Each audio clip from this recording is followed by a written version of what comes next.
এই মধুর ভিতরে আল্লাহ রাব্বুল আলামিন বিভিন্ন কালারের মধু দিয়েছেন, আর এর মধ্যে দিয়েছেন ফিহি শিফাউন লিন্নাস, মানুষের জন্য আল্লাহ তাআলা এর মধ্যে রেখেছেন শিফা। সূরাতুন নাহাল পবিত্র কোরআনুল কারীমের 16 নং সূরা।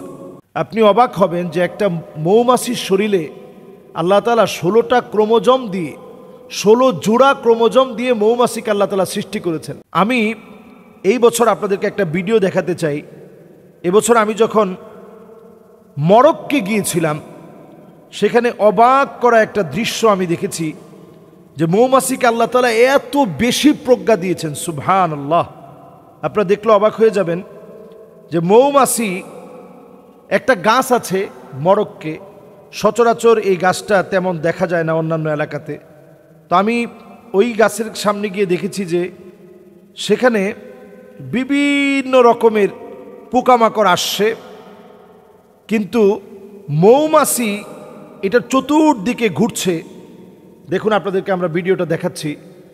চতুর্দিকে মৌমাছি ঘুরছে, কিন্তু এই গাছটাকে বলা হয় শাজারুস সাকার, যেটা থেকে মদ উৎপন্ন হয়। এবং এই গাছের দেখুন ঝুলন্ত এক একটা ফুলগুলো দেখতে ঘণ্টা ধ্বনির মতো, এজন্য এটাকে ঘণ্টা ধ্বনি গাছও বলা হয়।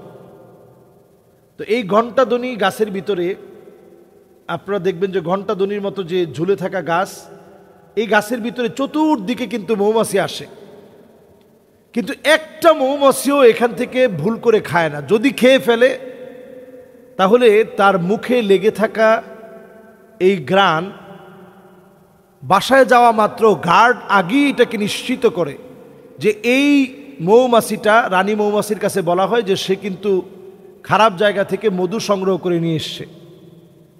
সাথে সাথেই রানী মৌমাছি তার জন্য হুলিয়া জারি করে যে তুমি পরিষ্কার হয়ে আসবা,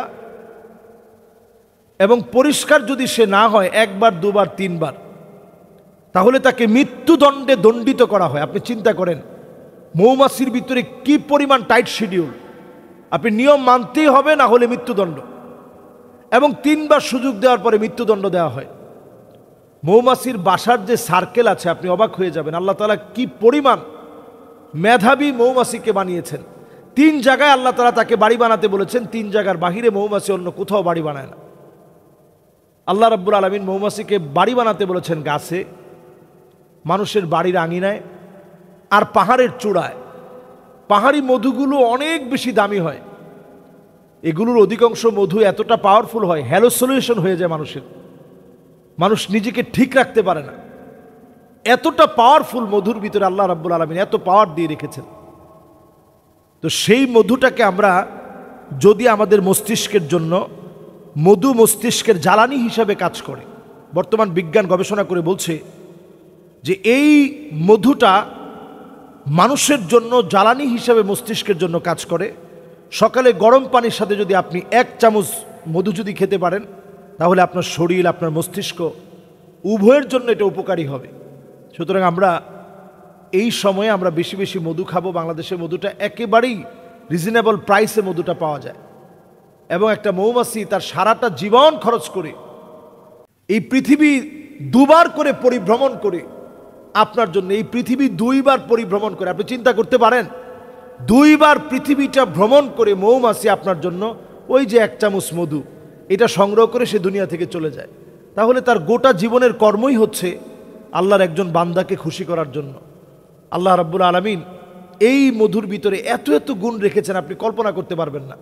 যারা অ্যালার্জির সমস্যায় ভুগছেন, আপনি মধুটা দিয়ে রাখেন, আপনার অ্যালার্জি ভালো হয়ে যাবে। আপনার ত্বকের গ্লোরি আপনি চাচ্ছেন, আপনি মধু ব্যবহার করতে পারেন। যদি ডিরেক্টও আপনি ব্যবহার করেন, দেখবেন ইনশাআল্লাহ আপনার উজ্জ্বলতা বাড়বে। মধু পানে আমাদের উজ্জ্বলতা বাড়বে।